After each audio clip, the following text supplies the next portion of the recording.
നമുക്ക് driving licence തന്നിരിക്കുന്നത് എന്തിനാണെന്ന് അറിയുമോ?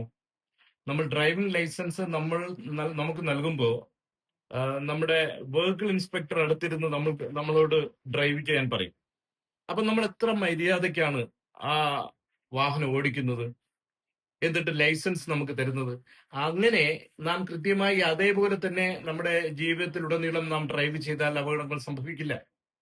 നമുക്ക് ഡ്രൈവിംഗ് ലൈസൻസ് തരുന്നത് തന്നെ നമ്മളെ ക്വാളിഫൈ ചെയ്യുന്നതാണ്. നമ്മൾ ഒരുപാട് ആൾക്കാരും വാഹനങ്ങളും മറ്റ് എല്ലാം ഉള്ള റോഡിൽ നമ്മൾ സുരക്ഷിതത്വമായി വാഹനം ഓടിക്കാൻ വേണ്ടിയുള്ള ഒരു ക്വാളിഫിക്കേഷൻ സർട്ടിഫിക്കറ്റ് ആണ് നമുക്ക് ലൈസൻസ്.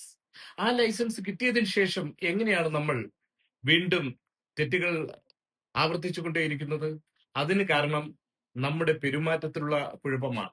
നാം ഓരോ പ്രാവശ്യം നമ്മുടെ ബിഹേവിയർ നെഗറ്റീവായി കാട്ടുമ്പോഴും ഓരോ അപകടത്തിലേക്കാണ് പോകുന്നത്. അതുകൊണ്ട് ഓർക്കുക, നിങ്ങളുടെ ജീവൻ മാത്രമല്ല മറ്റ് പലരുടെയും ജീവൻ നിങ്ങൾ അപകടത്തിലാക്കുകയാണ് ചെയ്യുന്നത്. അതിന് ഏറ്റവും വേണ്ടത് നിങ്ങൾ നിങ്ങളുടെ സ്വഭാവം കറക്റ്റ് ചെയ്യുക.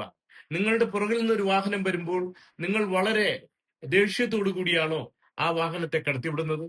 നിങ്ങൾ ഒരു വാഹനത്തെ ഓവർടേക്ക് ചെയ്യുമ്പോൾ ഒരു മത്സര ബുദ്ധിയാണോ നിങ്ങൾ ഓവർടേക്ക് ചെയ്യുന്നത്? നിങ്ങൾ അവരോട് വളരെ ദേഷ്യത്തോടു കൂടിയാണോ അപ്രോച്ച് ചെയ്യുന്നത്? ഓർക്കുക, നിങ്ങൾ അടുത്ത അപകടത്തിലേക്കാണ് നിങ്ങളുടെ യാത്ര.